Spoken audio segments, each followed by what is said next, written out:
은혜로운 찬양 감사합니다. 피아노 친 사람이 누군지 모르시죠? 알아요? 예. 특창해달라고 그래서 서울에서 내려왔습니다. 우리 김 목사님 사모님하고 저희 처하고 동창이에요. 그래서 아주 기쁜 마음으로 이렇게 와서 또 함께 하니까 너무 좋네요. 제 사경회에 우리 처가 처음으로 이렇게 같이 왔는데 재림연수원에 숙소를 해주셔가지고 또 겸사겸사해서 와서 기도도 하고 좀 쉬기도 쉽고 해서 이렇게 왔습니다. 오늘 참 감사합니다.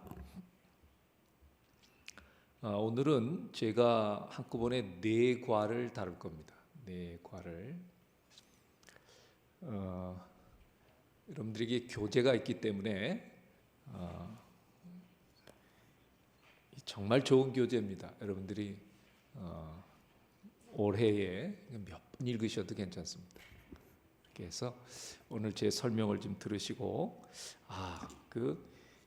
저런 내용이 요약이구나 이렇게 들으신 다음에 개인적으로 이 말씀을 좀 깊이 여러 번 읽으셔서 완전히 여러분의 것으로 좀 삼으시게 되기를 바랍니다.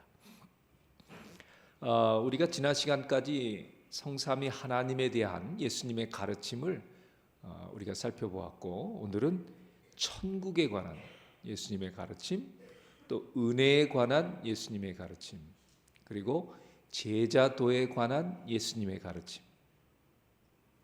그리고 또 하나는 기도에 대한 예수님의 가르침, 이 4과를 제가 묶어서 말씀을 드릴 겁니다. 왜 그러냐면 이 4과는 서로 연결이 되어 있어요. 은혜를 중심으로 이 4과가 다른 주제지만 다 연결이 되어 있습니다. 그래서 오늘 제가 이 4과를 묶어서 설명을 드릴 때에 그렇게 연관이 되는구나 이렇게 이해하시고, 또 구체적인 가르침은 교재를 통해서 여러분들이 또 공부하시면 되겠습니다. 먼저 예수님이 가르치신 은혜에 대한 말씀을 좀 드리겠습니다. 여러분, 은혜라고 하는 것이 무엇인가? 우리가 잘 아시는 대로 은혜는 구원에 이르는 수단입니다. 구원에 이르는 길, 우리 교재에는 그렇게 말씀을 하셨습니다. 그러니까 구원에 이르는 길은 은혜라는 길밖에 없다고 하는 거예요. 다른 길로는 구원에 이를 수 없다라고 하는 것입니다. 이게 우리 기독교가 다른 종교하고 완전히 다른 아주 기독교만의 특징이 바로 이 은혜를 통해서 구원을 얻는 것입니다. 사실 예수님은 이 땅에 지상생애 하시는 동안에 은혜라는 단어를 단 한 번도 사용을 하지 않으셨습니다. 다른 신약 성경이나 다른 곳에 은혜라는 단어가 나오지만은 예수님은 은혜라는 단어를 단 한 번도 사용을 하지 않으셨어요. 그러나 예수님께서 가르치신 여러 말씀 가운데 이 은혜라고 하는 것이 무엇인지를 이게 은혜구나 하는 것을 비유를 통해서 가르쳐 주셨습니다. 그 몇 가지 비유를 들었는데 포도원 일꾼의 비유, 제가 자세히 설명드리지 않아도 이 포도원 일꾼의 비유가 뭔지 아실 겁니다. 그죠? 하루 종일 포도밭에서 일한 사람이 있는가 하면 어떤 사람은 1시간 일한 사람이 있었다. 그러니까 시장에서 누군가 자기를 써주기를 하루 종일 기다린 사람이었죠. 그런데 이 주인이 와서 가서 1시간 남았지만 일하겠느냐? 그때에 들어갔을 때에 이 비유에 보면 나중에 12시간 일한 사람이나 1시간 일한 사람이나 하루의 품삯을 어떻게 줬다고 그랬습니까? 똑같이 줬다. 그러니까 12시간 땡볕에서 일한 사람들이 불만이 있었겠습니까? 없었겠습니까? 예수님이 이걸 경고하신 것입니다. 우리의 일한 값이라든가 또는 우리의 어떤 행위로 구원에 이르지 못한다고 하는 사실을 분명히 말씀을 하셨습니다. 1시간 일한 사람은 참 부족한 사람이었을 거예요. 진짜 비유에서 말한 대로 일꾼이었다면 아마 불구자였는지 모르겠습니다. 아무도 그를 데려가서 일시키고 싶은 마음이 없는 사람.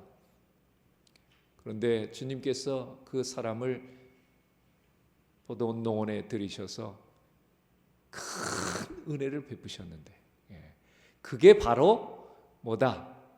은혜라고 하는 거다. 그 은혜라고 하는 것은 받을 가치가 없고 마땅히 저런 취급을 당해야 되는데 그걸 당하지 않도록 하는 것, 이걸 은혜라고 하는 것입니다. 그래서 이 포도원 품꾼의 비유에서는 아주 대단히 중요하고, 참 주님이 그때 말씀하신 거, 내가 선함으로 내가 악하게 보느냐. 1시간 일한 사람에게도 똑같은 은혜를 베풀었는데 너는 어찌 날 보고 악하다고 하느냐.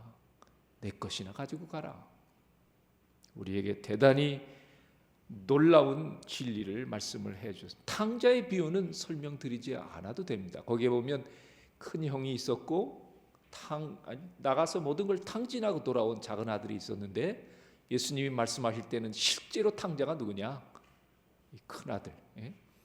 내가 평생을 아버지를 섬겼는데 나에게는 염소 새끼 한 마리 주지 않는 아버지를.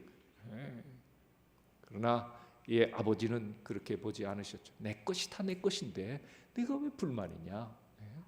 내 동생은 죽었다 살아 돌아왔는데 내가 어찌 이를 반기고 기뻐하지 않을 수 있겠느냐? 이것이 바로 우리 하나님의 마음이고, 이것이 바로 은혜라고 하는 것을 우리에게 가르쳐 주셨습니다. 또 세리와 바리새인의 기도의 비유, 여러분 아시죠? 바리새인은 서서 하늘을 우러보고 하나님께서 베풀으신 은혜를 감사하며 감사의 기도를 드렸지만은, 세리는 저 뒤에서 얼굴도 듣지 못하고 가슴을 치며 아버지 저를 용서하여 주시고 불쌍히 여겨 주시옵소서. 저는 뭐라고요? 죄인입니다. 그때 하나님께서는 누굴 더 의롭다고 하셨다고요? 세리를 더 의롭다 보셨다. 그러니까 세상이 바라보는 관점이나 세상이 너무, 여기 나오는 비유들은 불공정해 보여요. 그죠? 1시간 일한 사람과 12시간 일한 사람 똑같이 취급을 했으니까. 그러나 이것을 비유로 말씀하실 때 우리 예수님께서는 천국은 마치 하면서 비유를 하신 것이기 때문에 이 세상의 이치나 세상의 일을 말씀하신 게 아니라 어디를? 천국을 가르쳐 주신 거니까, 천국은, 성경에 천국은 하면은 구원받는 것은, 구원은 이렇게 바꿔서 보셔도 돼요. 그래서 하나님께서 우리를 구원하시는 것은 세상의 이치와 세상의 법대로 하지 아니하고 하늘의 이치를 따라서 한다는 것을 분명히 비유 하나만 통해서 말씀하신 게 아니라 여러 차례 반복하시면서 이것은 분명하다. 이것은 우리가 하늘에서 원하는 것은 바로 이것이다는 것을 못 박아 놓으셨습니다. 그 다음에 혼인잔치의 비유를 보면 거저 다 주었다고 그랬어요. 그죠? 길거리에서 모든 사람 닥치는 데도 불러다가 그 잔치자리를 채웠는데, 그것도 감사한데 들어올 때에 더러운 옷 다 벗고 무슨 옷을 입으라고요? 진짜 왕이 준, 여러분 그 당시에는 옷 한 벌 갖고 평생을 살던 그런 시대였으니까 왕이 주는 예복이 얼마나 대단했겠습니까? 일평생 만져보지도 못할 그런 옷을 왕이 주었는데 그 예복을 입고 들어오면 되는 건데, 다 주님의 은혜인데 그걸 거절하는 거예요. 그렇겠죠. 어떤 사람은 왔는데 자기가 마련한 예복이 자기가 지금 입고 있는 게 더 낫다고 생각했는지 모르겠습니다. 오늘날 많은 신앙인들이 그럴 수 있다고 하는 것입니다. 자기가 짠 옷, 여러 가지, 정말 이 땅에 사는 동안에 자기의 경험과 노력과 또 자기의 여러 학위 또는 무슨 재물 뭘로 해가지고 그렇게 짜서 만든 그런 신앙의 옷을 입고 예수님 앞에 가는 것이 예수님이 나에게 거저 주신 예복보다 더 귀하고 가치 있다고 생각하는, 다 쫓겨냈다고 그랬습니다. 그래서 이런 비유를 통해서 은혜라고 하는 것이 무엇인지를 말씀해 주셨습니다. 서두에 말씀드린 대로 기독교, 우리가 믿는 예수님 종교의 가장 큰 특징은 바로 은혜로 구원받는다고 하는 거예요. 이건 다른 어떤 종교에도 없습니다. 이렇게 은혜로 구원받는다고 하는 교리를 가지고 있질 않아요. 오직 우리 예수님을 믿는 우리 교회에서만 이런 은혜로 구원받는다고 하는 세상과는 다른, 세상이 도무지 생각해낼 수 없는 그런 진리를 가지고 우리를 구원하신다 하는 사실을 우리가 기억해야 합니다. 그래서 이 비유들은 은혜를 통해서 구원한다는 것 하나 하고, 그 다음에 모든 것이 심판과 연결되어 있어요. 마지막에 셈을 하거나 마지막에 계산을 하거나 왕 앞에 서거나 하는 모든 것이 심판과 연결되어 있기 때문에 마지막 구원도, 우리가 주님 앞에 설 때에도 우리는 무엇으로 구원을 얻는다? 은혜로 구원 얻는다고 하는 사실을 강조한 것입니다. 그러니까 시작부터 끝까지 모든 것이 다 뭐다? 은혜다고 하는 사실이에요. 근데 우리의 신앙이 연주가 깊어지고 뭔가 좀 내 것이 많아지게 되면 이 은혜를 잊어버리게 됩니다. 사도 바울이 말한 것처럼 은혜로 시작했다가 뭘로 마친다고요? 육체로 마치겠느냐? 아니다 이겁니다. 은혜로 시작해서 마칠 때도 뭐로 마친다? 은혜로 마친다 이거예요. 그래서 항상 은혜입니다. 한번 따라해 보실까요? 항상 은혜, 끝까지 은혜. 그러니까 처음도 은혜고 항상 은혜고 마지막 끝에도 끝까지 뭐로? 은혜로 우리가 하나님의 은혜 속에서 구원 얻는다는 사실을 기억하라고 하는 것입니다. 항상 은혜가 올 한 해 여러분들의 생애의 표가 되기를 간절히 바랍니다. 그 다음에 이제 천국에 관해서 예수님께서 가르치셨습니다. 자, 은혜와 천국은 어떤 관계가 있을까요? 여러분 혹시 은혜의 왕국이라는 말 들어보셨습니까? 은혜의 왕국.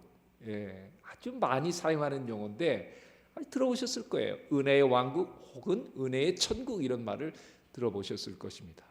도대체 은혜의 왕국이란 뭔가? 그런 용어가 있는데 은혜의 왕국이란 뭔가? 여러분 우리가 흔히 천국 하나님의 나라 하면 대부분은 미래의 예수님 재림 후에 펼쳐질 하늘나라를 연상하게 되어 있습니다. 물론 그것도 말씀하신 거지만 예수님이 사복음 통해서 계속 많이 강조한 것은 뭐냐면 미래적인 왕국 하나님 나라가 아니라 예수님이 계시는 지금 그곳에서 이루어지는 하나님의 나라에 대해서 많이 강조하셨어요. 뭐라고 말씀하시고 이렇게 하면 지금 내 안에 너희 안에 그 나라가 임하였느니라 이런 말씀을 하시기도 하셨습니다. 그래서 우리 예수님께서는 미래의 천국에 대해서도 말씀하셨지만은 더 많이 강조하신 것은 지금 예수님이 그곳에 계심으로 예수님 주변이 어떻게 바뀌냐면 귀신이 물러가고 병든 자가 어떻게 고침을 받고 죽은 자가 살아나고 자연이 정복되고 하는 그러한 현상들이 나타나게 되는데 그것은 누가 다스리시니까 지금 살아계신 하나님 예수 그리스도께서 그 중에 계시니까 마귀가 물러가는 거예요. 그래서 예수님이 말씀하신 그 은혜의 왕국은 지금 누가 이 순간에 나나 내 가정이나 이 교회를 통치하고 있느냐, 누가 다스리고 있느냐, 그래서 거기에 있는 주변들이 다 누구에게 복종하느냐를 가르치셔서 그 현상이 일어나는 곳은 다 하나님의 나라가 되고 있다 이렇게 말씀을 하신 거예요. 그래서 마태복음 4장과 마가복음 4장 5장에 보면 우리가 흔히 이것을 사복음서의 축소판이다 이렇게 얘기합니다. 여기 마가복음 4장 5장을 한번 돌아가셔서 자세히 좀 읽어보시길 바라요. 이 마가복음 4장에는 천국의 비유를 쭉 말씀을 하시고 천국은 이렇다 하면 쭉 그 씨 뿌린 자의 비유도 나오고 이렇게 쭉 나와요. 그리고는 5장에 가서는 이 4장 마지막부터 4장 35절부터 5장 마지막 절까지는 천국이 어떻게 실현되는지를 여기 4가지 기적을 통해서 예수님께서 말씀해 주셨어요.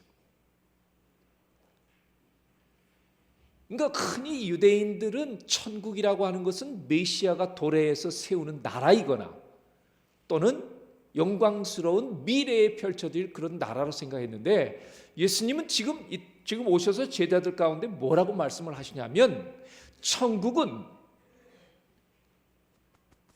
내가 살아계신 하나님이 이 땅에 인간으로 오셨지만 그 하나님이 이것들을 이제 정복해 나가는 것을 너희가 볼 테인데 그 즉시로 비록 이 땅이 죄된 세상이지만 이러한 죄로 인해 망가진 것들이 물러가고 회복되는 걸 통해서 하나님의 나라가 이 땅에서 실현되는 것을 너희가 보므로 미래 하나님의 나라가 어떨 것인지를 미리 맛보도록 그렇게 하셨다 이 말입니다. 그래서 거기 네 가지 나오는 이 정복은 첫째, 광풍이 불어서 예수님을 제자를 태운 배가 풍랑에 빠져들어가는 그런 비유 그런 사건 여러분 아시지 않습니까?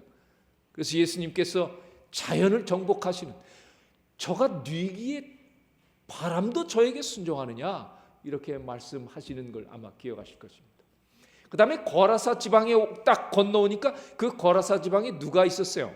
무덤 사이에 귀신이 있었다 이 말이에요.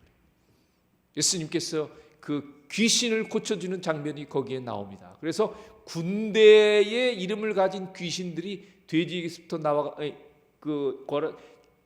이 귀신에게 나와서 어디로 들어가요? 돼지떼에 들어가는 그런 이야기를 아마 기억하실 것입니다. 그래서 귀신 들린 자를 어떻게 고쳐주심으로 귀신을 내쫓는 그런 능력을 보이셨어요.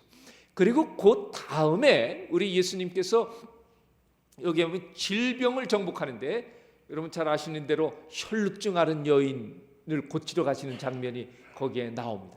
그렇죠? 그래서 혈루증 앓은 여인의 특징은 뭐냐면 자기의 재산을 다 탕진했는데도 고칠 수 있었다 없었다? 못 고쳤다 이거예요. 그런데 예수님이 지나가시는데 내가 저 예수님의 옷자락만 만져도 고침을 받을 것이라는 믿음을 나타냈을 때 우리 예수님께서 그 여인을 앞에 불러내시고 뭐라고 하냐면 딸아, 누구의 딸이 된 것입니까? 예? 딸아, 내 믿음이 너를 구원하였느니라. 그 딸이라고 하는 게 누구의 딸을 말하는 거예요? 여러분 그 당시에 고칠 수 없는 질병, 그래서 부정하다라고 돌 맞을 사람들, 문둥병에 걸렸거나 특별히 이언처럼 혈루, 이런 병에 걸린 사람들은 부정하다고 해서 사람들 사이에 끼지도 못해요. 누구를 만지면 안 되는 거예요. 그게 법으로 그렇게 돼 있었는데, 다시 말하면 그러한 사람들은 아브라함의 딸이 결코 될 수 없었어요. 하나님께 저주받았다고 했기 때문에. 예수님께서 그 여인을 불러내시고 그의 믿음을 칭찬하시면서 이제 너는 아브라함의 딸이 되었다. 다시 말하면 아브라함의 딸이 되었다는 이야기는 하나님의 딸이 됐다는 얘기예요. 그러니까 하나님 나라의 백성이 된 것입니다. 그리고 그 사건이 있은 다음에 바로 야이로의 딸을 고치는 장면이 나오죠. 달리다금 하면서 소녀에 일어나라. 죽은 12살 먹은 딸을 즉시로 죽음 속에서 그를 구원하는 장면이 나와요. 이게 마가복음 4장 5장에 나오는데 예수님이 이걸 통해서 천국이라고 하는 것은 바로 이런 것이다. 그래서 천국이라고 하는 것은 우리는 대개 언제 어떻게 이 땅에 임할 것인가에 대한 생각이 많아요. 유대인들도 그랬어요. 메시아를 통해서 언제 어떻게 이 땅에 하나님의 나라가 임할 것에 관심이 많았는데 그들이 생각하는 것은 그런 아주 영광스럽고 정치적이고 군사적이고 어떤 그런 세상적인 그런 나라가 일어나서 다 물리치고 세워질 그런 걸 생각했지만 우리 예수님 생각은 달랐죠. 하나님께서 다스리시는 곳이면 그 어디나 그것이 바로 뭐가 된다? 천국이 된다고 하는 것입니다. 그게 바로 은혜의 왕국이 되는 것이죠. 믿음으로 그 예수님을 어떻게 하면 의지하고 붙들면 누구라도 마땅히 받아야 될 취급을 받지 않고 구원 얻고 회복되고 놀라운 정복으로 완전히 하나님의 나라의 백성이 되니까 이걸 바로 뭐라고 얘기했냐면 예수님의 은혜로 건설되는 왕국인데 그건 어디 세워지는 거라고요? 지금 우리가 살고 있는 이 죄된 세상에 세워진다는 거예요. 그래서요, 예수님이 계실 때에는 천국이라는 말이 많이 나와요. 사복음서에 보면 천국, 하나님의 나라라는 말이 나오는데, 그 다음에 사도행전 넘어가면 예수님이 하늘로 승천하신 다음에는 사도행전부터 계시록까지 천국이나 하나님의 나라라는 용어가 잘 안 나옵니다. 뭐 하나님의 나라를 전파했다 뭐 이런 이야기는 좀 사도행전에 나오지만은 예수님이 사용하신 것처럼 그렇게 빈번히 사용하지 않았어요. 그들의 관심이 천국 하나님의 나라라고 하는 특수한 어떤 용어에 국한되지 않고 그 용어 대신 다른 게 계속 나오는데, 그게 바로 뭐냐면 교회라고 하는 단어입니다. 다시 말하면 예수님께서 말씀하시는, 예수님이 통치하는 곳이 이 땅에 막 생겨나는데, 그게 바로 뭐라는 얘기예요? 교회라고 하는 거예요. 그러니까 교회라고 하는 데는 예수님의 생각으로는 이 교회는 바로 뭐냐면 천국이라고 하는 거예요. 믿음으로 예수님을 내 주인으로 받아들이고 예수님께서 나를 통치해 주기를 원하는 자들이 모인 곳이기 때문에, 이곳은 비록 죄된 세상이지만 유일하게 하나님의 나라가 형성된 곳이 바로 이 교회라고 하는 것이다, 이 말입니다. 그래서 이 교회는 정말 주님이 다스리시는 곳이 되어야 하고, 정말 예수님이 거하기 좋아하시는 그런 곳이 되어야 한다고 하는 것이 오늘 우리가 이 천국이라고 하는 예수님의 가르침을 통해서 배울 수 있는 것입니다. 저는 올 한 해 우리 모든 성도님들이 이 교회, 사실 이 건물이 교회가 아니라 오늘 이 자리에 앉아 계신 저와 여러분이 교회 아닙니까? 여러분 속에 예수님이 정말 내 삶의 주인으로 나를 주장하시고 나는 그의 뜻을 쫓는 일에 기쁨으로 그렇게 행하고 있는지 다시 한번 돌아오면서 올 한 해 진짜 목자를 따르는 양처럼 기쁨으로 주를 쫓게 되시길 바라고, 우리의 삶 주변이 예수님이 통치하심으로 이런 것들이 다 물러가는 믿음을 가지세요. 귀신, 질병, 자연, 죽음을 정복하시는 그 예수님이 지금도 살아계시니까, 그 살아계신 주님이 지금 하나님의 왕국을 형성하는 일에 지금도 살아계셔 역사한다는 믿음을 가지고, 여러분 어쩌면 여러분 가운데 기도를 포기하려고 하는 사람이 있을지 모르겠습니다. 아무리 기도해도 응답도 없고 아무리 노력을 해도 저 사람이 도대체 전도를 받으려고 하는 건지, 예수님을 믿을 마음이 있는 건지, 시절을 아무리 그렇게 많이 보내도 반응도 없고 하면 내가 올해는 이제 기도를 그만해야 되겠다, 저 사람 포기해야 되겠다. 혹시 그런 분이 계시다면 포기하지 마시게 되길 바랍니다. 우리가 살아계신 예수 그리스도께서 이 모든 귀신을 쫓아내시고 하나님의 나라를 형성하신다는 확고한 믿음이 있으면 우리가 더 담대해야지 않겠습니까?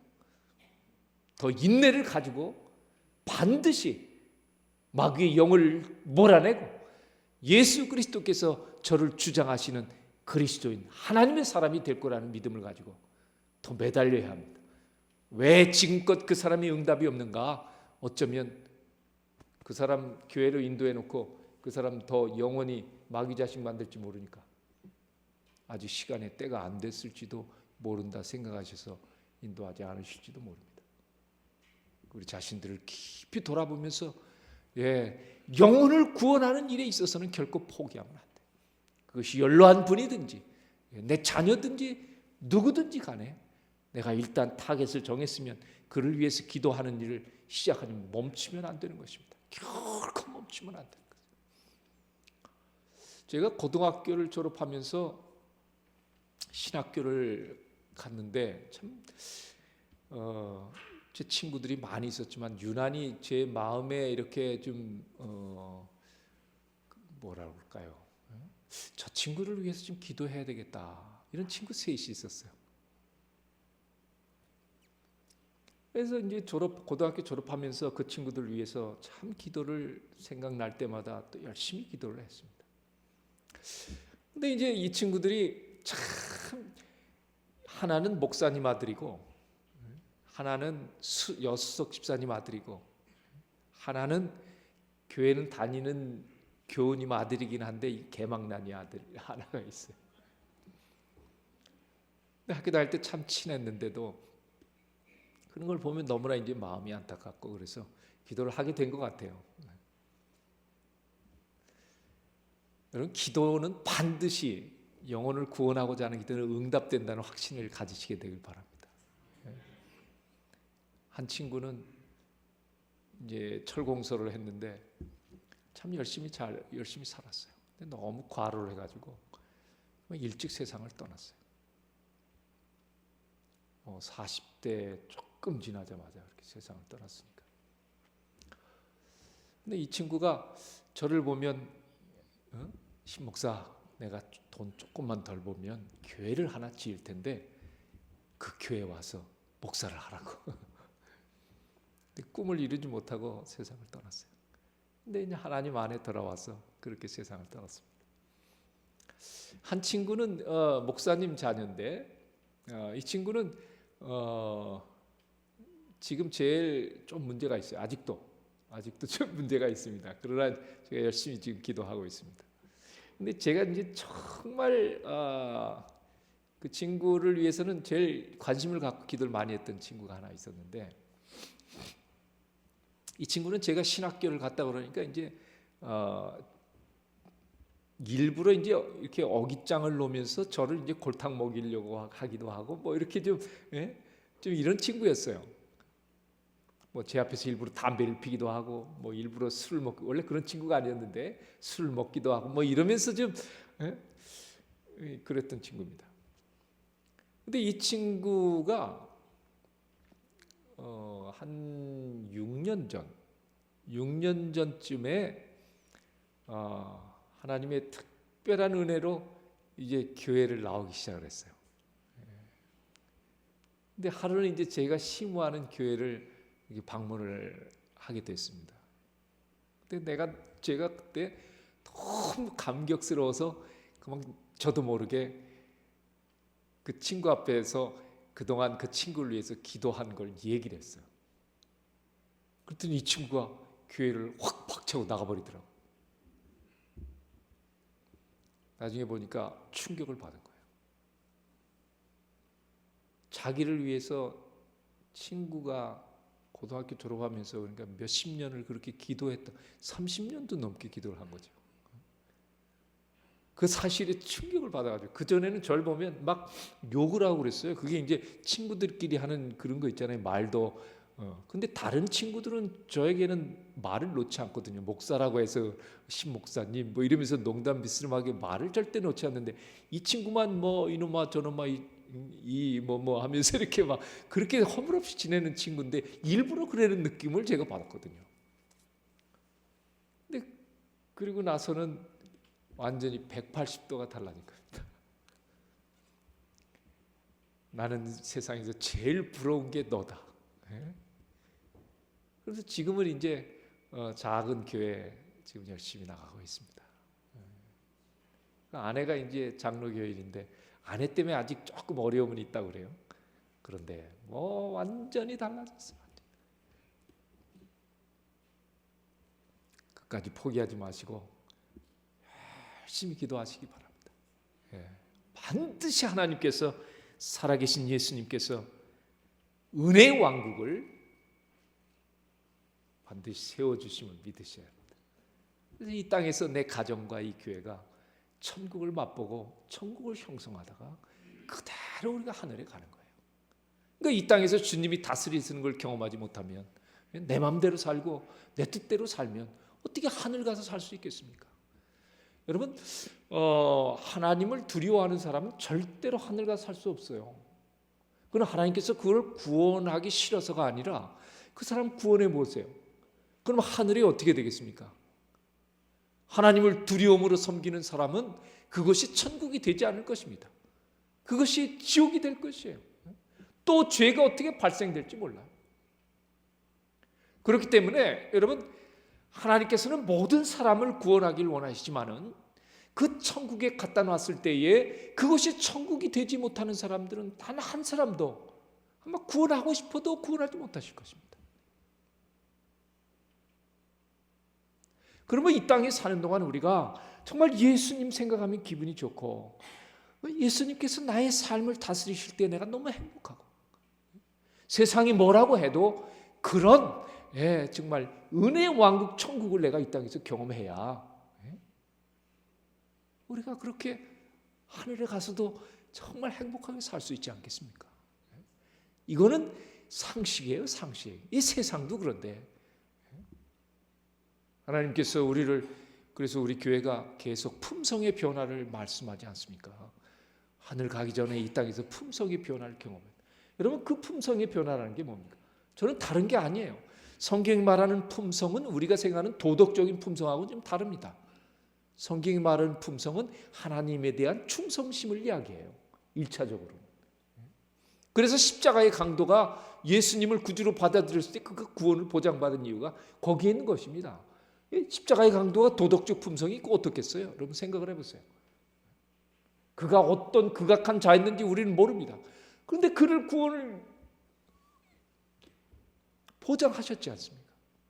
그러니까 품성이라고 하는 것은 1차적으로 그런 하나님에 대한, 저분이 나를 다스리시고 내가 저분의 정말 다스림을 받기를 원한다고 하는 그런 어떤 그 마음의 자세와 그 마음의 경향이 우리 주님께서 보시는 품성이라고 하는 사실을 우리가 반드시 기억을 해야 합니다. 그 다음에 두 번째는 이제 우리의 삶의 기간이 주어질 때에 하나님께서 우리의 삶을 변화시키는, 그 변화시키는 게 뭡니까? 여전히 세상 좋아하면서 선한 사람은 얼마든지 있어요. 그러나 하늘과 주님과 하늘의 이치를 우리가 생각할 때 내 마음이 기쁘고 편안하고 자유롭고 그게 변화됐다고 하는 것이죠. 변화. 그래서 올 한 해 여러분들이 목표를 거기에 두셔야 됩니다. 자꾸 예수님과 십자가를 생각하면서 내가 이 세상에 TV나 다른 여러 세상 학교나 또는 사회생활하면서 배우고 익힌 이 세상 살아가기에는 너무나 편하고 넉넉한 그러한 강점들, 여러분 이런 것들 다 버리려고 애를 쓰셔야 돼요. 은혜의 왕국 주님이 다스리는 곳에서는 그것이 아무 필요가 없기 때문에 그렇습니다. 오늘날 많은 젊은이들이 세상 살아가는데 절대적으로 필요한 것을 성경으로부터 배우지 않아요. 연애의 원칙, 결혼의 원칙 성경에서 안 배워요. TV 연예인들이나 세상에 하는 짓거리 바라보면서 그렇게 살라고 그러지. 성경에서 이야기하는 원칙을 배워요. 사는 동안에 중요하다고 생각되는 건 대부분 성경에서 배우지 않아요. 그게 오늘날 젊은이들의 문제입니다. 그런 원칙과 그것이 중요하다는 생각을 가지고 어떻게 예수님의 다스림을 받고 주님의 나라를 준비하며 살 수 있겠어요? 그래서 자꾸만 말씀을 공부하고 연애신의 말씀을 읽고 자꾸만 하나님의 말씀으로 나를 정화시키고 변화시키고 그렇게 해야 정말 우리가 초등학교도 못 나와도 세상에서 보기 드문 그런 신사와 숙녀가 되는 것입니다. 올 한 해 주님의 은혜가 풍성히 임하셔서 개인뿐만 아니라 가정, 이 교회가 은혜의 왕국을 꼭 실현하시게 되기를 간절히 소망합니다. 그 다음에 제자도에 관한 예수님의 가르침입니다. 여러분, 제자도는 한마디로 은혜의 결과입니다.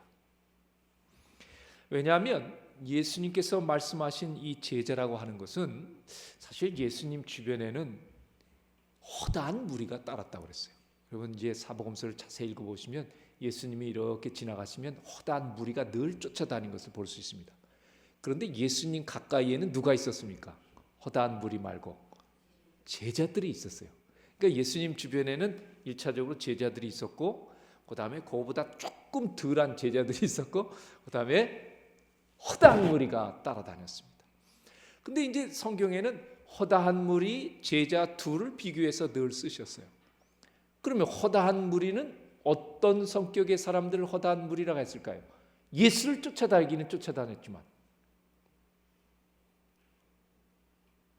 기적 보려고 또는 빵 얻어 먹으려고 쫓아다니는 사람들. 그걸 어떻게 하냐면 나중에 예수님이 십자가에 못 박을 때 보면 다 돌아선 걸 보면 알 수 있어요.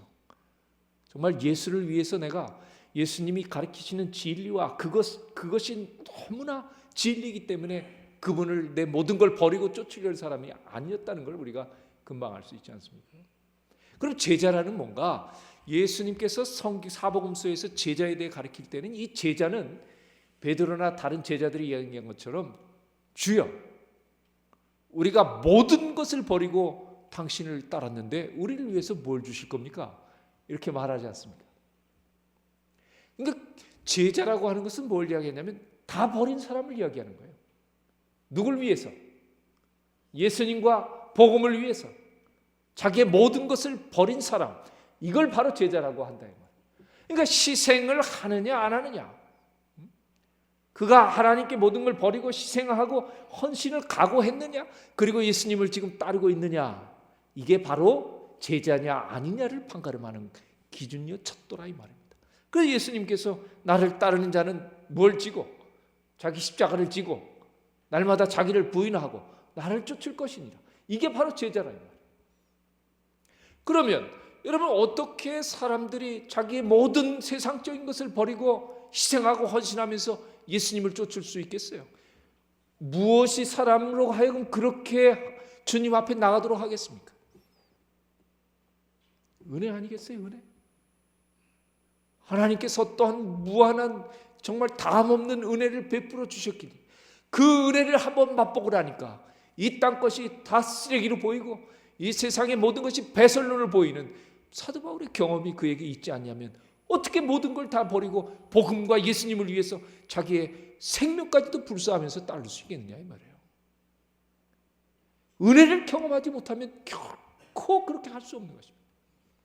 그러니까 제자는 아무나 되는 게 아니라 예수님의 은혜를 철저히 경험한 사람만이 될 수 있는 게 바로 제자라고 한다고 하는 것입니다. 그러므로 여러분 은혜를 경험하는 것이 아주 대단히 중요해요.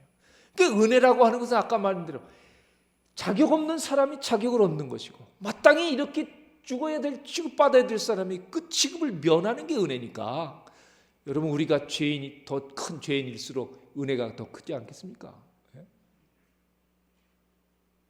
내가 생각할 때 나는 죄인이 아니에요. 나는 할 만큼 했고 하나님 앞에 보실 때에 나는 죄인이 아니에요. 절대로 죄인이 아니에요. 내가 평생 하나님을 위해서 어떻게 살았는데. 그러니까 예수님 앞에서 하나님 앞에서 자기를 세워서 내세울 때는 사도 바울처럼 점점점 죄수가 되어가는 게 아니라 나중에는 죄인의 괴수가 되어야 되는데 그렇게 되는 게 아니라 자기가 점점 높아지고 자기의 모든 과거의 신앙의 모든 것이 드러나기를 원하고 주님 앞에서 그것들이 나타나기를 원하고 은혜가 그에게 임할 수 있겠습니까? 임하지 않겠죠.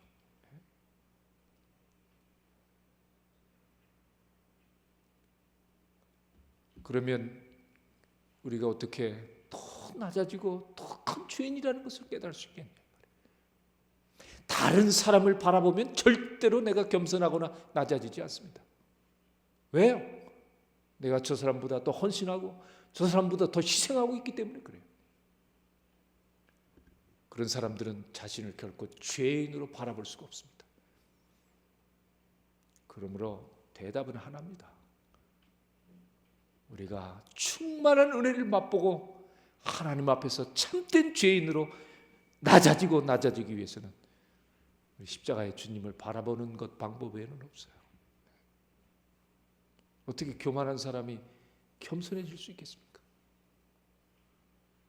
예수님 바라보지 않고 어떻게 낮아질 수 있겠어요? 어떤 사람이 어떻게 용기를 얻을 수 있겠습니까? 나 같은 사람을 주님께서 십자가로 모든 걸 인치시고 보증하시고 구원하셨는데, 그러므로요 지금까지 말씀드린 모든 핵심에 그 중심에는 십자가가 있는 거예요. 그 십자가에 달리신 하나님의 사랑의 예수 그리스도를 바라보면 우리는 은혜 속에서 내 자신이 얼마나 형편없고 자랑할 게 어디 있습니까? 그러면 하나님의 은혜가 막 폭포수처럼 나에게 임하는 것입니다. 그제서야 우리가 제자가 될 수 있는 것입니다. 정말 주님께 더 헌신하기를 원하실 때가 있으시죠. 이러면 안 되는데. 근데 방법을 모르는 거예요. 어떻게 해야 되나? 어제도 말씀드렸지만 참 감사한 것은 예수를 바라보라. 얼마나 감사한지 몰라요. 돈 바쳐라 뭐 해라 안 하셨어요. 이걸 해라 저거 해라 안 하셨어요. 예수를 바라보라. 올 한 해 더 큰 은혜를 받기 위해서, 그래서 정말 예수님의 참된 제자가 되기 위해서 예수님을 더 깊이 생각하고 바라보게 되시기를 간절히 바랍니다. 우리 예수님의 생애는 어떤 생애였을까? 이 제자의 삶은 예수님의 생애 같아야 될 텐데, 제가 이 정로의 계단을 읽다가 아주 재밌는 글귀를 하나 발견하게 됐습니다. 엘렌 화이트는 예수님의 생애를 한마디로 이렇게 정리했어요. 우리의 생애는 그리스도의 생애, 즉 산과 무리들 사이에 계신 생애와 같아야 할 것이다. 예수님은 산과 무리들 사이에서 생애하셨던 분이었다 이 말이에요. 여러분, 이 말이 무슨 말입니까? 산과 무리들 사이에 계신 생애. 예수님은 늘 무리와 함께 계셨습니다. 그죠? 그게 어떤 이유였든지 많은 무리들이 예수를 쫓았어요. 예수를 쫓았습니다. 그래서 예수님이 그들의 필요를 충족시키고 귀신을 쫓아내고 그들에게 빵을 먹이시고 복음을 전파하시면서 어떤 때는 음식 먹을 겨를도 없이 그렇게 무리들의 필요를 채우기 위해서 그분이 그의 생애를 사셨어요. 그러다가도 예수님이 어떻게 해요? 무리가 밤이 돼서 떠나고 나면 예수님이 어디로 가셨다는 거예요? 산.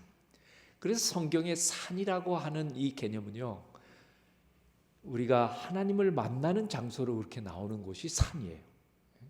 그 예수님이 그 산에 가셔서 아버지 하나님을 만나신 겁니다. 새벽까지 기도하시고 또는 밤을 새워서 기도하시고. 그러니까 기도하시는 생애와 무리들을 만나서 복음을 전파하고 봉사하고 헌신하셨던 생애를 왔다 갔다 하셨다는 거예요. 그러니까 이 말은 다시 얘기하면 무슨 말이냐면, 제가 이렇게 표현했는데, 기도만 하신 것도 아니고 기도 없이 무리하고만 사신 것도 아니다. 그러니까 우리는 이 말씀을 통해 아주 중요한 두 가지를 배울 수 있습니다. 하나는 기도가 얼마나 중요했는지. 예수님에게 기도가 그렇게 중요했다면 우리에겐 더 말할 나위가 없겠죠. 그 다음에 기도의 목적이 뭐냐는 거예요. 무엇을 위해서 기도하느냐 하는 것입니다. 예수님은 이 시대 소망에 보면 밤새도록 하나님과 대화하고 은혜를 충만히 성령을 통해서 받은 다음에 그 받은 것을 가지고 어떻게 했다고? 무리들과 백성들에게 그걸 나누어 줬다. 주기 위해서 받으셨다. 여러분, 우리가 무엇을 위해서 기도하고 간구하십니까? 뭐 응답이 되냐 안 하냐 이런 얘기하지만은 제가 이제 마지막 결론은 그 말씀을 좀 드리겠습니다. 기도가 얼마나 중요한지. 우리 제자의 삶, 예수님의 생애를 닮아야 돼요.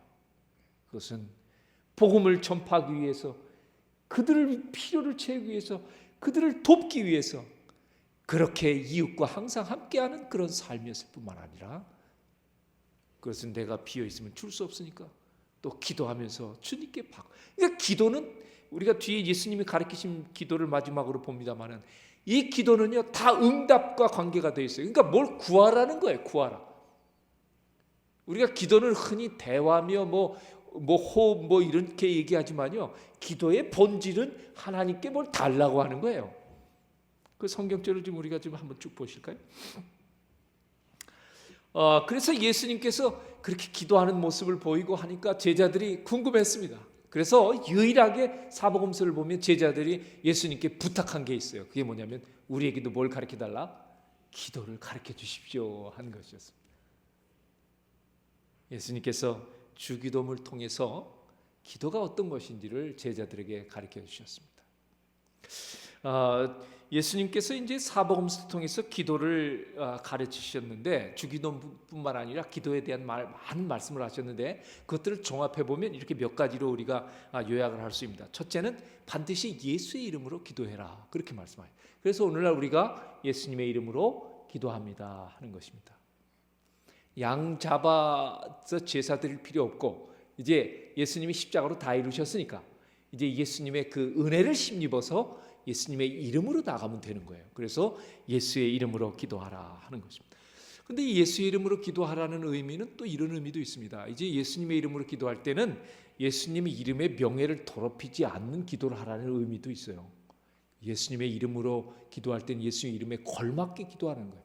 그러니까 예수의 이름으로 기도합니다 하면서 엉뚱한 거 구하지 말라는 뜻도 담겨 있다고 하는 것입니다. 자, 그다음에 두 번째는 주저하지 말고 구해야 한다.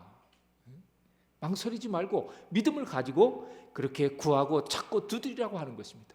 그러니까 이 두 개의 성경절을 우리가 봐도 다 구하고 하나님께 뭘 달라고 하는 거예요. 그 다음에 세 번째는 끈기 있게 기도해라. 뭘 위해서 끈기 있게 기도합니까? 여기 보니까 낭만치 말고 항상 기도하기를 저에게 비유로 말씀하실 때 어떤 비유를 말씀하셨습니까? 예?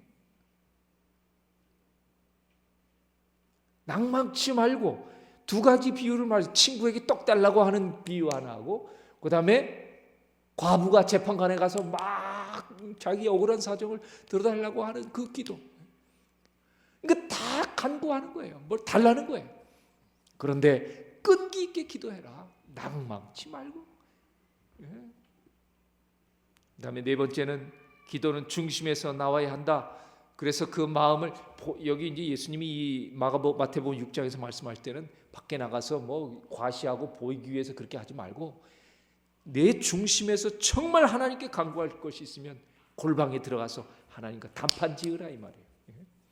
그러면 은밀한 중에 보시는 내 아버지께서 갚아 주실 것이다.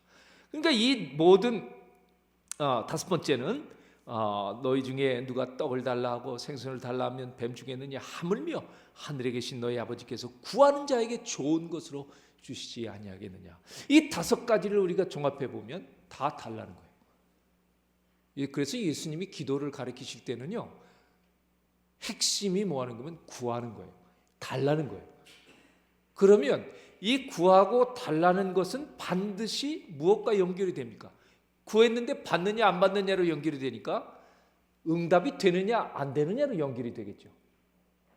그래서 구했는데 받았는가 안 받았는가 못 받았는가 이 기도는 항상 그렇게 연결이 되기 때문에 이 예수님께서 가르치신 이 모든 기도는 어떤 의미로는 응답의 약속이다 이렇게 우리가 볼 수도 있습니다. 그렇죠? 주님께서 약속하신 거예요. 이렇게 하면 이렇게 주겠다. 이렇게 하면 이렇게 갚겠다. 이렇게 하면 뭐. 그래서 다섯 가지로 여기 이제 요약을 해서 이렇게 말씀을 드렸는데 반드시 너희가 내 이름으로 구하고 끈기 있게 또 이렇게 중심에서 이렇게 구하면 내가 어떻게 하겠다. 반드시 응답하겠다고 하는 약속을 우리에게 주신 거다. 그러니까 기도는 약속이에요. 이건 우리에게 주신 그래서 종로회계단은 기도에 대한 제목을 엘렌 화이트이 정할 때 기도의 특권이라고 제목을 정했어요. 그러니까 이 기도는 우리에게 주신 하나님이 우리에게 주신 특별한 뭐라는 거예요? 권리라고 하는 거예요. 주장할 수 있는 거라고 하는 거예요. 왜요? 약속했으니까. 예수님께서 친히 제자들에게 약속하셨잖아요. 이 사실을 우리가 기억을 하면 좋습니다. 내 이름으로 구하라. 그동안 아무것도 내 이름으로 구하지 아니하였는 그러나 이제는 구하라. 그러면 너희 기쁨이 충만할 것이다. 너희가 기도할 때 무엇이든지 믿고 구하는 것은 다 받을 것이다. 그 다음에요. 진실로 다시 너희에게 이르노니 너희 중에 두 사람이 땅에서 합심하여 무엇이든지 구하면 하늘에 계신 내 아버지께서 너희를 위하여 이루게 하시리라. 이런 성경절 보면 막 확신이 들고 용기가 막 생기죠. 여기 뭐래? 무엇이든지 구해라. 구하는 것은 다 주겠다. 여러분 신앙의 기도의 경험으로 어떻습니까? 구하시는 거 다 얻으셨습니까? 무엇이든지 다 구하라 그랬는데 이 기도라고 하는 게 대단히 사람을 혼란스럽게 합니다. 신앙할 때. 주님의 말씀은 다 확신에 차서 다 주시겠다는 약속인데 실상은 우리가 너무 많이 그렇지 않다고 하는 경험을 하기 때문에 그렇습니다. 구하는 것은 심지어 받은 줄로 믿으라, 그렇게 말씀을 하셨습니다. 그래서 이 기도의 약속은 우리로 대단히 기쁨을 주는 약속이긴 하지만은 그러나 동시에 우리를 가장 낙담케 하는 약속이 바로 이 기도의 응답의 약속입니다. 우리 경험으로 그걸 잘 알고 있습니다. 응답을 받으면 기쁨이 충만할 것이지만은 그러나 받지 못하면 깊은 침체에 빠지고 좀 혼란스러워지기 때문에 그렇습니다. 기도의 경험은 참 신비로운 경험이에요. 그래서 많은 그리스도인들이 이 기도 때문에 아주 미묘하고 신비로운 이 경험 때문에 신앙의 어떤 아주 굉장한 성장과 성숙을 경험하기도 하지만 한편으로는 이 기도를 제대로 이해하지 못한 경우에는 굉장히 좀 싸구려 신앙으로 전락하는 것들을 때때로 봅니다.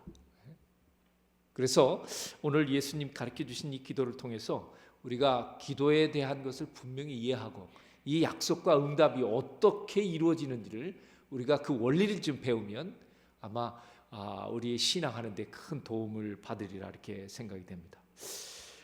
우리는 먼저 예수님의 약속의 말씀들 이면에 있는 보다 깊은 의미를 알 필요가 있습니다.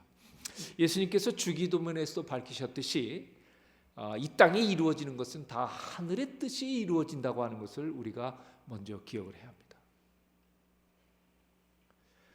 그러므로 기도의 응답은 우리가 구하는 대로가 아니라 반드시 이런 표현이 적대 우주적 정황 가운데서 이거 여러분 미천한 내가 기도해도 하나님께서 그걸 다 들으시는데 그 기도를 가지고 판단하실 때에는 우리 하나님께서 우주적인 모든 상황을 다 고려해서 응답하신다는 거예요.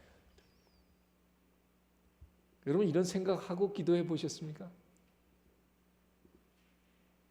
60억 인구가 하나님께 기도해도 우리 하나님께서는 반을 잃어버리고 반을 찾아달라고 하는 한 여인의 기도까지 다 세밀히 듣는 분이신데 우리 하나님께서 그 기도를 들으시고 그걸 판단하시고 뭔가 행동을 하실 때는 우주적인 모든 걸 다 고려하셔서 행동한다. 여러분 이렇게 믿으시게 되기 바랍니다. 그래야 내가 지금 기도하고 하나님과 지금 뭔가를 이 딜은 아니지만 하나님과 뭔가 달라고 뭐 하는 게 이게 차원이 막 우주적인 차원으로 바뀌는 거예요. 스케일이 그 정도는 돼야 됩니다.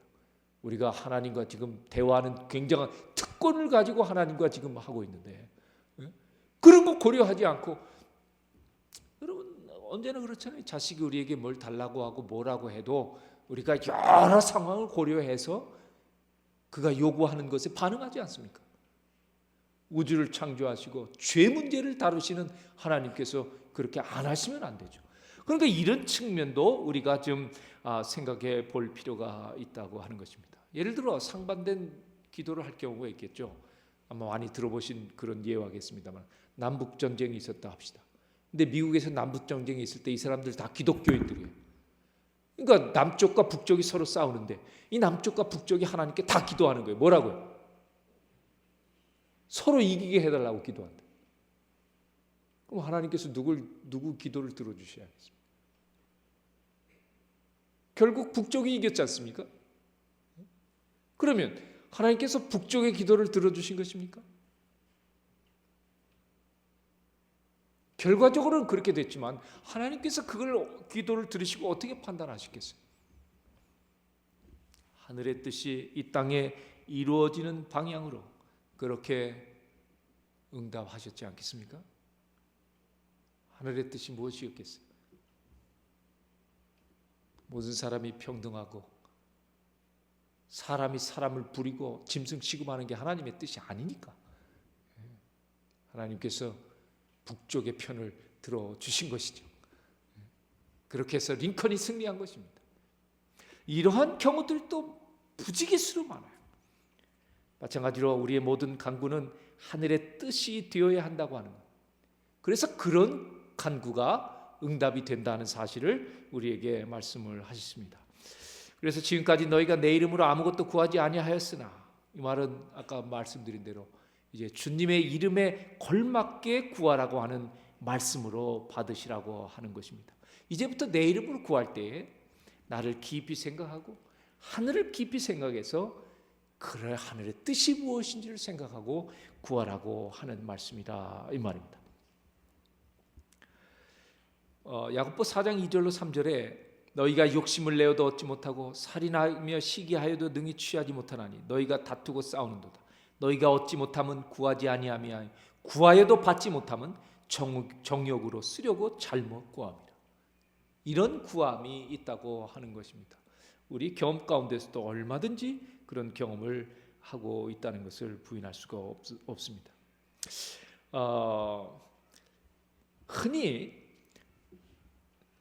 다 주겠다, 우리 성경에 보면 무엇 구하는 건 무엇이든지 다 주겠다고 하는 그런 말씀 때문에 좀 속상해하는 분들이 계세요.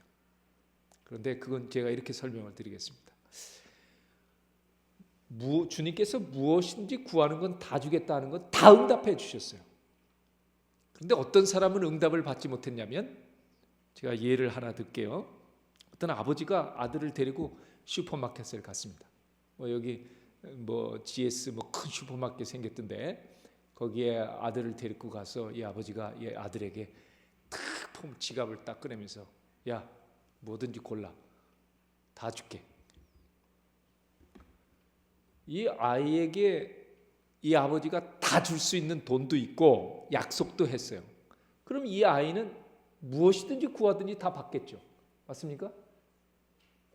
그런데 받지 못하는 경우의 수가 하나 있어요. 조건이 하나 있어요.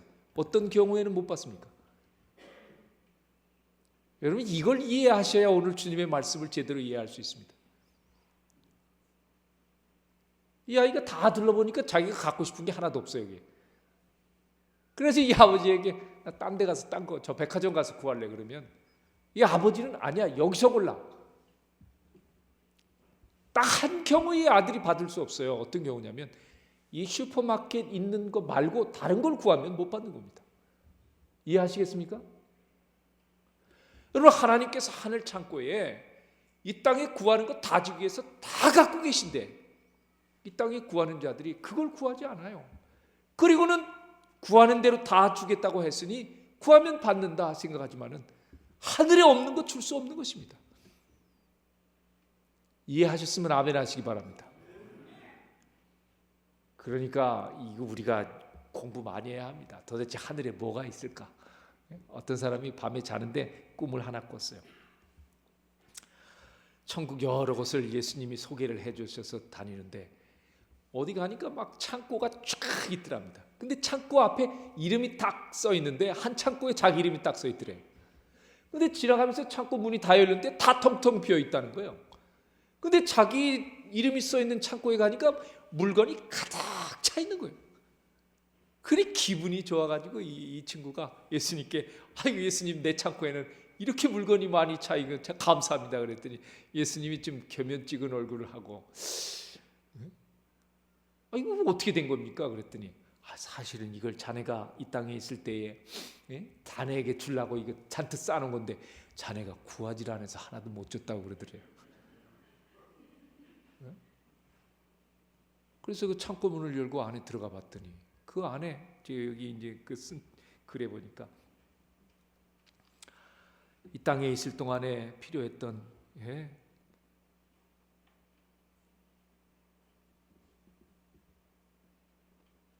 여기 이랬어요. 보따리를 풀자 힘들었던 순간에 필요했던 위로와 용기와 근심했을 때에 필요했던 평안과 위기에서 필요했던 지혜와 환경이 막혀있을 때 필요했던 믿음과 추진력과 그야말로 세상살이에서 필요했던 모든 것들이 쏟아져 나왔다. 지어낸 이야기지만은 우리에게 시사하는 바가 아주 큽니다. 우리가 하늘의 것을 구하지 않고 이 땅의 것을 구하기 때문에 받지 못하는 거예요. 우리가 하늘의 것을 정말 필요하지만 이 땅에서는 구할 수 없고 하나님께로만 받을 수 있는 것, 그걸 우리가 구하면 무엇이든지 다 주신다고 하는 사실을 믿으시게 되길 바랍니다. 예, 사실입니다. 우리에게 약속하셨기 때문에 그렇습니다. 그리고 두 번째로 기도의 응답에서 중요한 것은요, 이거의 제자들에게 주신 약속이었다는 것을 우리가 인정해야 한다는 것이에요. 아까도 말씀드렸듯이 허다한 무리에게 주신 약속이 아닙니다. 제자들 가까이 부르시고 한 저녁이나 제자들만을 모아놓고 약속하여 이제부터 내 이름으로 구해라. 그리고 이제 내가 무엇이든지 다 들어주겠다. 그렇다면 여기서 우리가 한 가지, 제자가 뭔지를 아까 배웠듯이, 제자만이 예수의 이름으로 무엇이든지 구하면 다 주시겠다고 하는 그런 해석이 됩니다. 그러니까 제자가 아닌 사람이 구하면 아까 말씀드린 대로 하늘의 것을 구하지 않을 가능성이 많아요. 아까 제자는 다 세상을 버리고 예수님만 쫓기로 했던 사람이었기 때문에 그는 하늘의 뜻이 무엇인지를 알고 하나님께서 이 세상에서 이루어지기를 원하시는 것이 무엇인지를 알고 그것을 간구하실 것 때문에 무엇이든지 구하는 걸 다 들어주시겠다고 하는 말씀이 이루어지는 것을 경험하게 된다고 하는 것입니다. 그의 뜻대로 무엇을 구하면 들으십니다. 아멘. 세 번째로 기도의 초점이 하나님께 맞추어져야 한다. 반복되는 말씀입니다. 이 성경절을 보시면 예수님께서 기도의 응답의 최종적인, 우리 주님께서 원하시는 건 뭐냐면 우리가 구하는 것을 주시는 것보다는 구하는 것을 받았을 때에 누릴 수 있는, 여기 뭐예요? 큰 기쁨. 그러니까 기쁨이 충만한 거예요. 그러니까 우리가 구했을 때 하나님께서 우리에게 응답하시잖아요. 근데 응답을 받았는데 나에게 큰 기쁨이 있지 않다. 그런 것들은 안 주신다 이 말이에요. 응답되었는데 응답된 걸로 인해서 그의 삶과 생애가 큰 기쁨으로 충만한 것만을 우리 주님께서 주신다. 이것이 주님께서 지금까지는 너희가 내 이름으로 아무것도 구하지 아니하였으나 구하라 그리하면 받으리니 너희 기쁨이 뭐하리라? 충만하리라. 우리에게 참된 기쁨의 충만을 주기 위해서 응답하신다는 사실도 우리가 배울 수가 있습니다. 예수님은 이 땅에 사실 때에 웃지도 않으셨고 기쁨이 기뻐하신 분이었을까? 뭐 이런 우리가 가끔 이제 질문도 하고 합니다. 예수님은 정말 기쁨이 충만한 생애를 사셨을까요? 여기 성경절 요한복음 15장 11절에 보면 내가 아버지의 계명을 지켜 그의 사랑 안에 거하는 것 같이 너희도 내 계명을 지키면 내 사랑 안에 거하라. 내가 이것을 너희에게 이름은 내 기쁨이 너희 안에 있어 너희 기쁨을 충만하게 하려 합니다. 예수님은 참 기쁨이 충만한 삶을 사신 분이었다는 것을 우리가 알 수 있습니다. 그렇습니다. 주님께서는 이 땅에 우리가 제자로 살아갈 때에 이 세상이 줄 수 없는 충만한 기쁨을 누리며 살 수 있게 하신다는 사실을 믿으시게 되길 바랍니다. 예수님께서도 하늘의 뜻이 이 땅에 이루어지기를 원하시는 기도를 드리셨습니다. 이것이 그분의 기도의 핵심이었습니다. 우리의 기도도 그와 같아야 될 줄로 압니다. 기도란 우주적인 하나님의 신비한 뜻을 이해해 나가는 벅찬 과정이다. 저는 기도에 대한 정의 중에 이 정의를 참 좋아합니다. 아까도 말씀드렸듯이 내 작은 기도를 하나님께서 우주적인 정황을 고려하셔서 응답하신다. 야, 저를 그렇게 대우하시는 거예요. 그러니까 기도는 그걸 하나씩 이렇게 찾아가는 신비한 과정이다. 그러니까 내가 응답됐네 안 됐네 이런 걸로 우리가 뭐 그렇게 시시비비를 가리거나 뭐 낙담하거나 그럴 이유가 없어요. 만약 내 기도가 응답되었다면 나는 지금 하나님의 우주적인 어떤 그런 고려하시는 그 무엇에 일치하는 지금 그런 신앙을 지금 하고 있다고 하는 기쁨을 누리게 될 것입니다. 어떤 분이 대통령 선거 때 선거를 딱 했는데 그분이 대통령이 됐어요. 그 한 표가 뭐 대단히 작용을 했겠느냐마는 자기가 찍은 분이 대통령 되면 기분이 좋습니까? 안 좋습니까? 한 나라의 주권자를 내가 판단이 흐려지지 않고 세워야 될 분을 같이 찍었다고 하는데 내 참여된 기쁨이 되게 그런 느낌 안 느끼지만 그 기쁨을 갖고 있는 사람은 자기도 모르게 나라의 뭔가에 동참하고 있다고 하는 그런 스케일이 대단한 것입니다. 기도는 바로 그런 것입니다. 우주적인 하나님의 신비한 뜻을 이해해 나가는 벅찬 과정이 바로 그 탐구해 나가는 과정이기 때문에 참 벅찬 신앙을 살 수 있는 것입니다. 그래서 그 신비를 벗겨내는 우리는 영적인 과학자들이다. 이거 참 멋있는 정의 아닙니까? 그렇죠? 그다음에 이제 이 찰리 쉐드라고 하는 사람이 그런 얘기를 했습니다. 우리의 위대하고 놀라운 사랑의 하나님은 우리가 전혀 모르는 응답을 가지신다. 이것은 믿음의 문제이다. 우리는 하나님이 다음과 같이 말씀하실 때 이것을 의미한다고 믿는다. 우리의 생명은 영원하다. 내가 여기에서 본 것은 양탄자의 아랫면에 불과하다. 그것은 완성된 면만큼 그리 아름답지 않다. 너는 어떤 환경에서도 내가 무엇이 최선인 줄 알고 있음을 믿어야 한다. 그럴 때 지금부터 1000년이 지난 후에야 아마 그렇군요라고 말할 수 있을 것이다. 이게 무슨 말입니까? 여러분 양탄자를 보면 앞면은 참 무늬가 곱고 아름답지만은 뒷면을 보면 실들이 막 엉켜져 있고 도대체 무슨 건지 분간이 안 될 정도로 앞면과는 다른 것을 아마 보셨을 거예요. 그죠? 기도가 꼭 그렇다는 거예요. 하나님의 섭리 안에서 이루어지는 것이 그렇다는 것입니다.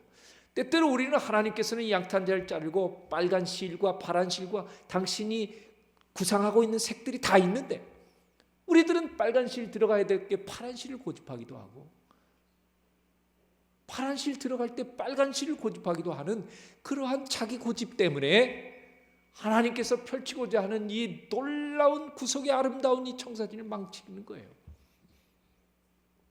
그러나 우리가 하나님을 신실히 믿고 하나님께서 계획하시고 구상한 걸 이루어 나가시는 것을 믿음을 가지고 동참하게 되면 이렇게 아름다운 놀라운 하나님의 뜻이 이루어지는 것을 우리가 나중에 구원받은 다음에 영원히 살 거니까 1000년이 지난 다음에 그걸 알 수도 있다고 하는 거예요. 상관없지 않습니까?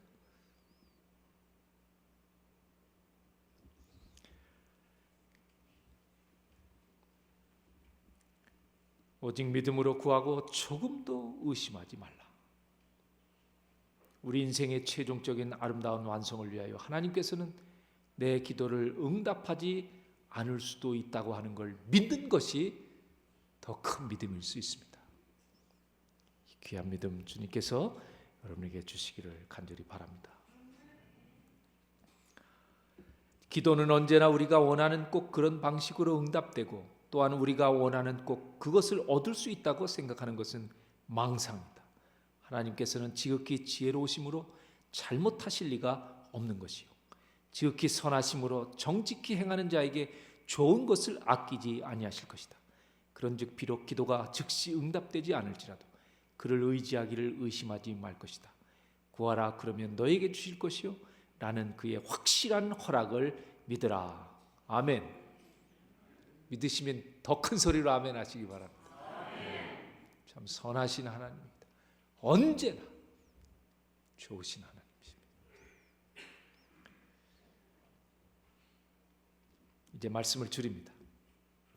주님의 응답의 약속은 너무나 명료하고 확고합니다. 우리가 조금 더 의심할 여지가 없습니다. 하나님 아버지의 큰 그림은 선하고 아름다울 것입니다. 우리는 내 인생의 양탄자를 짜고 있다고 생각하지만 하나님은 우주를 덮는 진선 위에 양탄자를 짜고 계심을 믿으시기를 바랍니다. 우리가 주님의 제자가 되어 하나님의 뜻을 알고 간구하고 신앙하면서 하나님과 협력하면 우리의 양탄자는 대단히 아름답게 짜여질 것입니다. 그러므로 하나님 아버지를 바라보며 그 선하고 좋으신 살아계신 아버지를 바라보며 인내하십시오. 그리고 크게 기대하시고 고대하시게 되기를 바랍니다.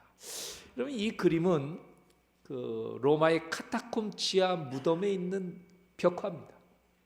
근데 이것은 뭐 몇백 년 동안 그 지하 무덤에 살던 그 사람들이, 그럼 생각해 보세요. 시체가 있는 그 빛이 안 들어오는 곳에서 하나님을 향해서 기도를 한 그 기도가 얼마나 낭망되고 절망 가운데 사는 기도였을까. 우리가 그렇게 생각할지 모르지만 그렇지 않았다는 거예요. 이 기도하는 모습을 보면 그 지하 무덤 속에서 하늘을 우러보면서 마치 달려나가듯이, 여기 설명해 보면 달려나가듯이 그렇게 하늘을 바라보면서 기도했다. 몇백 년 이 카타콤의 지하 묘지에 살았어요. 그럼에도 그들은 주님께서 자신들을 향해서 약속하셨던 그 약속을 향해 달려가는 자들이었다 이 말이에요.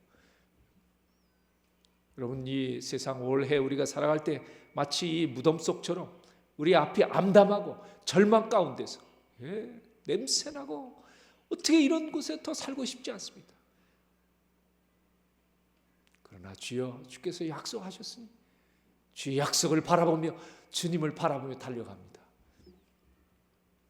이 귀한 믿음으로 제자 되어서 승리하시게 되기를 간절히 소망합니다. 꼭 승리하시게 되기를 바랍니다. 기도하겠습니다. 아버지 하나님,